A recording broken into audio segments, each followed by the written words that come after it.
Si Pedro, na apostol ni Hesukristo,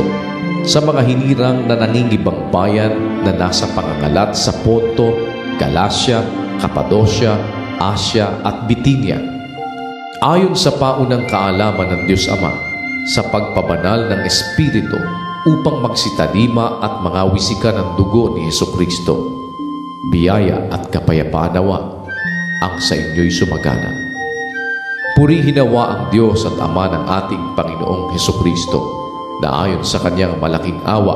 ay ipinanganak na muli tayo sa isang buhay na pag-asa sa pamamagitan ng pagkabuhay na mag-uli ni Hesukristo sa mga patay, sa isang manang di nasisira at walang dungis at hindi kumukupas na inilaan sa langit para sa inyo,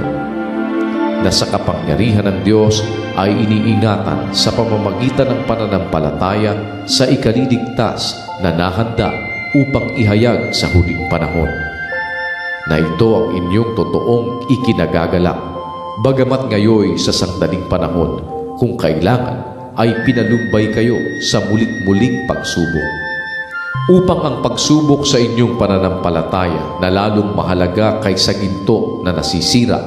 bagamat ito'y sinusubok sa pamamagitan ng apoy,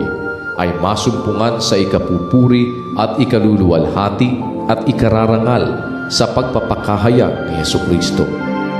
na hindi ninyo nakita ay inyong iniibig, na bagamat ngayon ay hindi ninyo siya nakikita,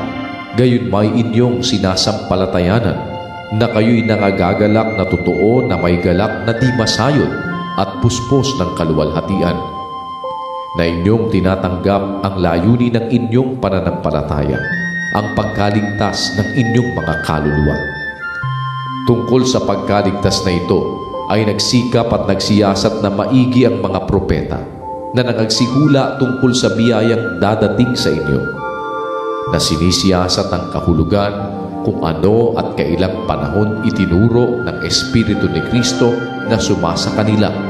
nang patutuhanan ng una ang mga pagbabata ni Kristo at ang mga kaluwalhatiang hahalili sa mga ito, na ipinahayag sa kanila na hindi saganang kanilang sarili, kundi saganang inyo.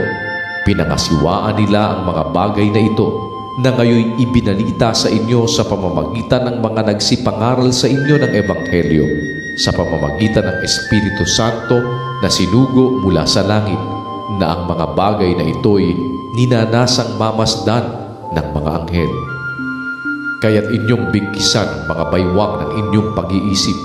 na maging mapagpigil kayo at inyong ilagak na lubos ang inyong pag-asa sa biyayang dadalhin sa inyo sa pagkahayag ni Hesukristo, na gaya ng mga anak na matalimahin, na huwag kayong mangag-asal na ayon sa inyong dating mga masasamang pita nang kayo'y nasa kawalang kaalaman. Ngunit yamang banal ang sa inyo'y tumawag,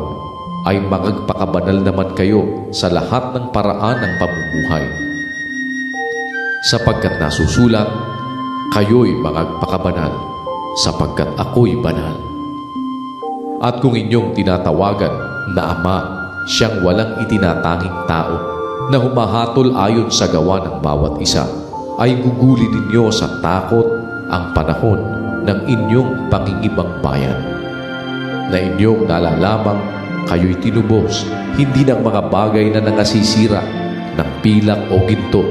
mula sa inyong walang kabuluhang paraan ng pamumuhay na ipinamana sa inyo ng inyong mga magulang, kundi ng mahalagang dugo, gaya ng sa korderong walang kapintasan at walang dungis, sa makatwid bagay, ang dugo ni Kristo, na nakilala nga ng una bago itinatag ang sanlibutan, ngunit inihayag sa mga huling panahon dahil sa inyo, na sa pamamagitan niya ay nanganampalataya kayo sa Diyos, na sa Kanya'y bumuhay na mag-uli sa mga patay, at sa Kanya'y nagbigay ng kaluwalhatian upang ang inyong pananampalataya at pag-asa ay mapa sa Diyos. Yamang nilinis ninyo ang mga kaluluwa sa inyong pagtalima sa katotohanan, sa pag-ibig na hindi pa kunwari sa mga kapatid, ay mag-ibigan kayo ng buong ningas ng inyong puso sa isa't isa. Yamang ipinanganak kayong muli, hindi sa binhing nasisira, kundi sa walang kasiraan, sa pamamagitan ng salita ng Diyos na nabubuhay at namamalagi. Sapagkat ang lahat ng laman ay gaya ng damo, at ang lahat ng kanyang karangalan ay gaya ng bulaklak ng damo. Ang damo'y natutuyo, at ang bulaklak ay nalalanta. Datapwat ang salita ng Panginoon ay namamalagi magpakailanman, at ito ang salita ng mabubuting balita na ipinangaral sa inyo.